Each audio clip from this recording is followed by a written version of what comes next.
বিশ্বনবী মুহাম্মদুর রাসূলুল্লাহ সাল্লাল্লাহু তাআলা আলাইহি ওয়াসাল্লাম ফরমান কিয়ামতের ময়দান প্রতিজন জিনা কুরখল যারা তাকবারে ভাই ও জিনা কুরখলর দুইখান ফাউরি আল্লাহ উহুদ পাহাড়ের মতো বানাইবা আর লজ্জাস্থান হাতির হুটোর মতো বানাইয়া আল্লাহ কুকুরের মতো টানি টানি জাহান্নামের মধ্যে দিবা।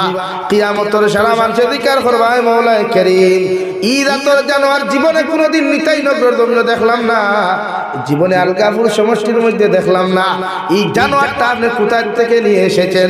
আল্লাহ রাব্বুল আলামিনের ফেরেশতা জবাব দিও দুনিয়ার মানুষ ইগু দুনিয়ার তোমাদের মতো মানুষ আসলো, তোমাদের মতো মুখ আসলো, মাথা আসলো, তোমাদের মতো হাত আসলো, পাও আসলো, মগরিকে জমিন ফিজিক্যালি দিনা করছে, খান দিয়া দিনা করছে, হাত দিয়া দিনা করছে, পাও দিয়া দিনা করছে, অন্তর দিয়া দিনা করছে। ও দিনা করার কারণে আমি আল্লাহ তার পরিস্থিতি এইভাবে বানাইলাম। নাউযুবিল্লাহ।